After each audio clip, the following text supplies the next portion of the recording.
Dito na guys, oh. Lumapit na. Maghingi ng pagkain. Saan ba? Hindi ko makita eh. Ayan, ayan. Maghingi ng pagkain. Dito muna tayo. Ang dami nila, oh. Saan na ba ito? Sandali, ah. Okay. Very close up. Sandali.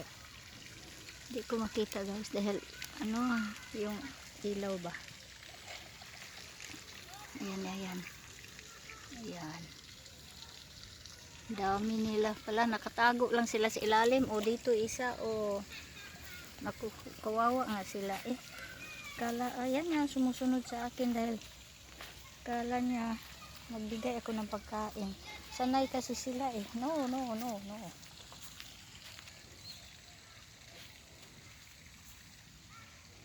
Yan, yan, yan. Guarda.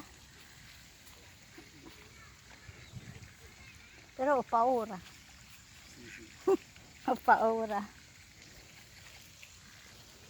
Dami. Dami guys, ah. Kawawa nga dahil sanay kasi sila na binibigyan. Ay ngayon hindi na kami namimigay. Ayan, oh. Sumusunod siya sa akin. Ako na may takot. Yan, daming turtles guys, oh. Ito, oh. Ako na may takot. Ang daming turtles doon.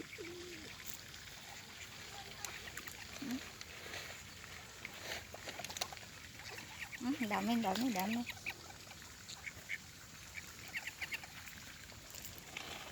Close up na natin ang turtles. Kita ba guys ang turtles? Hindi ko kasi makita dahil ano eh. Yung bang. Ayan, ah. Ayan sila.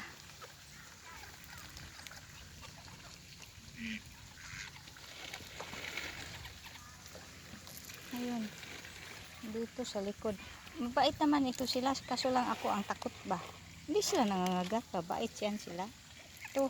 Takot ako kasi malaking daga. Parang daga malaki. Naku. Sumusunod pa sa akin guys. Kasi naghingi nga sila ng pagkain.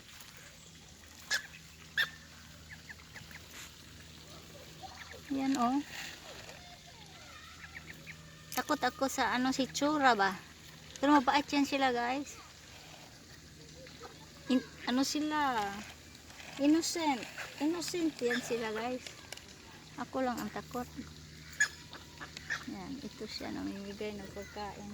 Oh. Bigay siya ng bigay ng ito na. Buti na lang. Hindi, ano kasi siya. Itim. Hindi siguro niya alam ang mga nakasulat dito.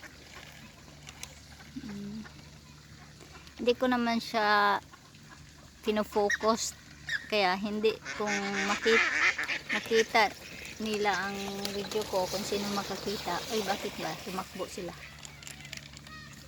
Wala naman, hindi naman nila alam kung sino namigay. Bakit ba yun sila tumakbo? Anong nangyari? Ayun, oh.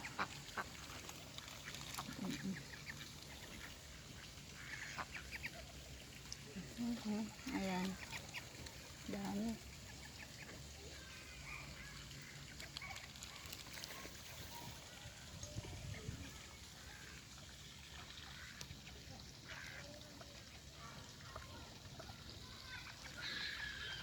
Tanghaling tapat kasi ngayon guys. Oh. Ito, oh. Lumapit siya. Ako na may takot. Ayan, oh. Ipin yan. Orange. Orange ipin. Eh. Ayan, lumapit na siya talaga. Eh, kasi, ayun, nakakaawa. Wala ako maibigay. Oh, umalis siya. Ayan, umalis na yung namimigay guys. Ay. Pero sabi, nakasulat dyan, oh, marunong sila maghanap ng sarili nilang pagkain. Kasi yung pagkain na ibibigay natin, hindi makakabuti sa kanila. nakakasira tuloy sa kanila yung mga pagkain na ibigay natin, mga bread, ganyan. Ayan, umalis na sila guys. Ayan, nakatago uli sa ilalim. Wala na akong ulo na makita. Nakatago uli sa ilalim ng tubig. Pag may darating dito na may dalang pagkain, lalabas na naman uli sila. Hindi ko makita guys ito. Naka-registered ba ito? Oh. Ayan, ayan.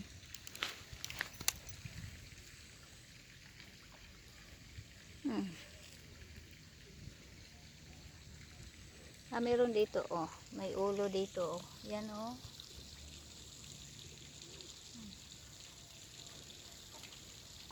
Hindi ko alam kung naka-registered ba to.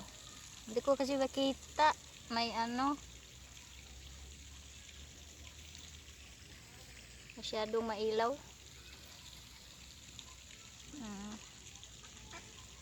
Wawa, no? Nakakaawa din. Kasi gutom sila eh, gutom. Tayo nga, palagay natin sa sarili natin kung tayo ay gutom. Gutom na gutom.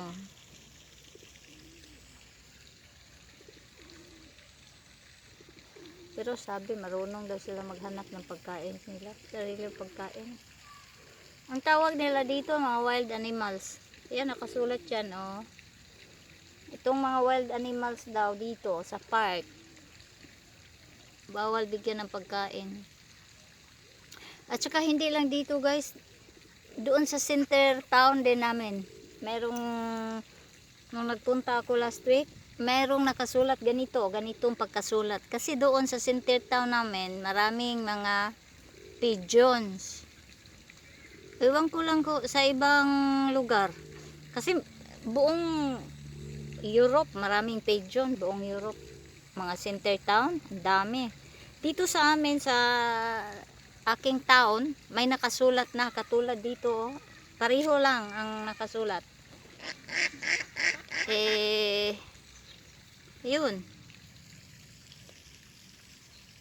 Kasi ang daming pigeon, ay, nako, ang dami. Sisira pa yung mga ano, yung tawag nito, dami silang mga iti. Ano bang tawag? Yung tae ba nila ba? Nakakasira yung tae nila. Pati sa ano,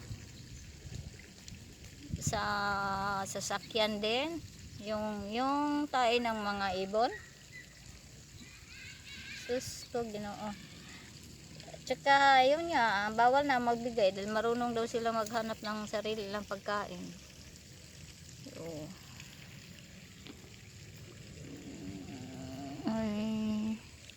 ito siya, oh. Kawawa naman. Orange ang ipin niya, oh. Ako natatakot. Maraming nabibigay sa, kasi hindi sila nakakita. Kaya ibigay mo sa bunganga nila. Ito mga beaver ba? Ibigay mo sa bunganga.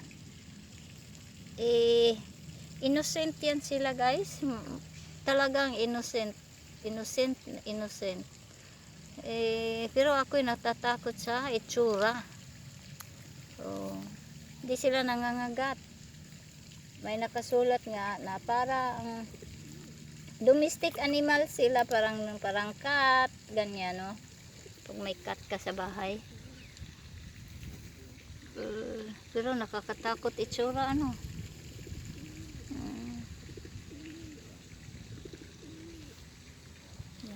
Yun nga guys, yung sinabi ko na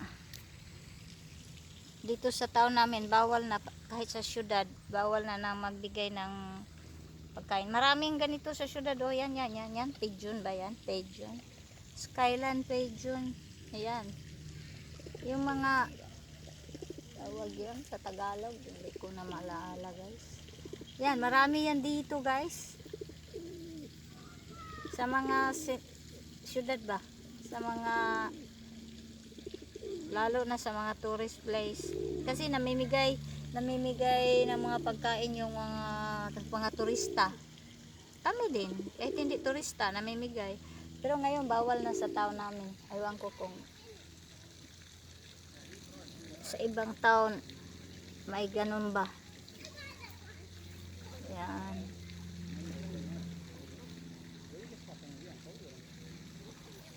Ayan, may bata dito. Ayan. Ayan, nakatingin. Andyan lang sila ready pag mayroong mag-umpisa na magbigay ng pagkain. Ayan, ayan ang bata. Ayan, gukod niya ang mga ibon.